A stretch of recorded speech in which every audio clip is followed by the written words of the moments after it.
There are days when you feel down, heavy, tired, and very small inside. There are days when sadness sits on your heart and you start believing the wrong voices. You hear the voice of pain. You hear the voice of rejection. You hear the voice of gossip.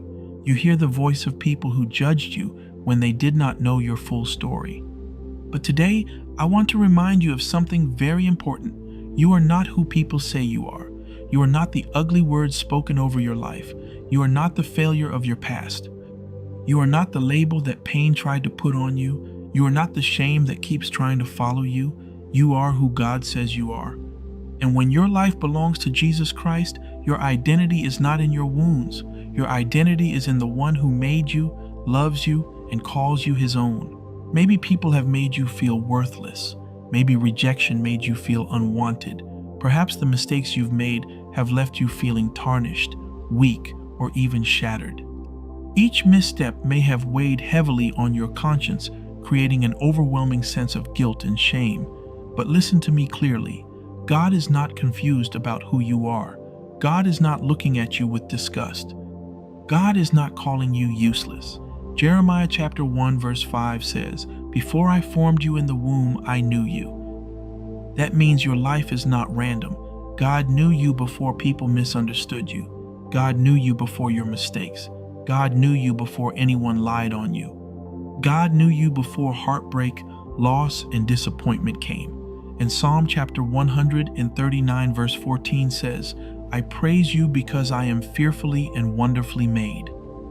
You may not feel wonderful right now, but it's important to remember that the truth of God's word and promises remain steadfast and unwavering, regardless of your current emotions. Feelings can change. God's word does not change. The enemy wants you to live by lies. He wants you to think you are too far gone, too damaged, too weak, and too late. But the devil is a liar, and Jesus Christ is the truth. John chapter 8 verse 36 says, "So if the Son sets you free, you will be free indeed." Because of Jesus Christ, you can break free from the burdens and challenges that have once threatened to destroy you. You no longer need to remain trapped in the difficult situations or painful experiences that nearly brought you to your breaking point. Because of Jesus Christ, your past does not get the final word. Because of Jesus Christ, rejection does not define you. Fear does not own you. Shame does not name you. Depression does not get to speak louder than God. You are still here. You are still breathing. God is still working. And that means your story is not over. So yes, believe in yourself, but even more than that, believe in the God who formed you on purpose. Believe in the God who still has a plan for your life. Believe in Jesus Christ, who died for you and rose again so you could live free. Isaiah chapter 43 verse 1 says, "Do not fear, for I have redeemed you. I have summoned you by name. You are mine." That is a reminder that you belong to God. That is your value. That is your strength. That is your hope. So stand up again, pray again, trust again. You are not forgotten. You are not finished. You are not your past.